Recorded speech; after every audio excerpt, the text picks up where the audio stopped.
Assalamualaikum warahmatullahi wabarakatuh. Sahabat channel Riyadul Falah yang dirahmati oleh Allah Subhanahu wa taala. Kali ini saya akan mengisahkan tentang seorang kakak yang terkejut ketika mendapati kuburan adiknya penuh dengan nyala api, dan segera ia melapor kepada ibunya dan bertanya tentang apa yang dia lakukan semasa hidupnya, karena selama ini adiknya tersebut hidup bersama ibunya. Setelah dicari tahu, ternyata dosa yang dilakukan seringkali kita dapati dalam kehidupan kita sehari-hari. Seperti apa kelanjutannya? Silahkan simak videonya sampai selesai. Jangan di skip karena banyak hikmah dan manfaat di dalamnya. Tapi sebelum lanjut kepada videonya, yang belum sholat silahkan sholat dulu. Karena tujuan hidup kita di muka bumi ini tiada lain dan tiada bukan hanya untuk beribadah kepada Allah Subhanahu wa Ta'ala. Sebagaimana firman-Nya dalam Al-Quran, وَمَا خَلَقْتُ الْجِنَّ وَالْإِنسَ إِلَّا لِيَعْبُدُونَ.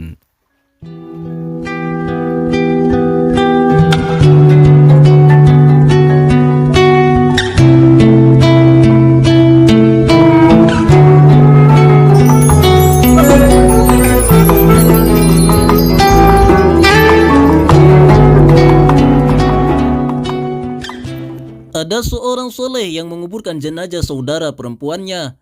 Setelah pulang kembali, ia menyadari kalau dompet uangnya telah hilang, mungkin jatuh ketika ia memakamkan saudaranya itu. Karena itu ia segera kembali ke pemakaman dan menggali kembali, tetapi belum sempat ia menemukan dompetnya. Ia melihat nyala api di dalam kubur saudaranya tersebut. Ia ketakutan dan segera menutupnya kembali. Ia menangis melihat keadaan kubur saudaranya itu. Saudaranya itu memang tidak tinggal bersamanya, tetapi bersama ibunya. Segera ia menuju ke rumah ibunya dan masih dalam keadaan menangis ia berkata, "Wahai ibu, beritahukan kepadaku bagaimana amalan saudaraku itu." Sang ibu berkata, "Ada apa gerangan sehingga engkau bertanya seperti itu?" "Wahai ibu, aku melihat kuburannya menyala api," kata sang anak. Kemudian ia menceritakan secara lengkap pengalamannya. Sang ibu ikut menangis mendengar cerita tersebut dan berkata, "Saudaramu itu biasa meringan-ringankan, menggampangkan sembahyang dan mengakhirkannya hingga waktunya hampir habis." Sebagian ulama menyatakan bahwa tidak mengapa solat menjelang akhir waktu asal belum masuk kepada waktu solat selanjutnya. Dan tidak ada maksud untuk menyepelekan solat tersebut, benar-benar karena situasi dan kondisi yang tidak memungkinkan. Hanya saja ia akan kehilangan keutamaan solat pada awal waktunya. Nabi Muhammad SAW bersabda, "Amal perbuatan yang paling disukai Allah adalah solat pada awal waktunya." Beliau juga bersabda, kelebihan solat pada awal waktunya dibanding pada akhir waktunya adalah seperti keutamaan akhirat atas dunia.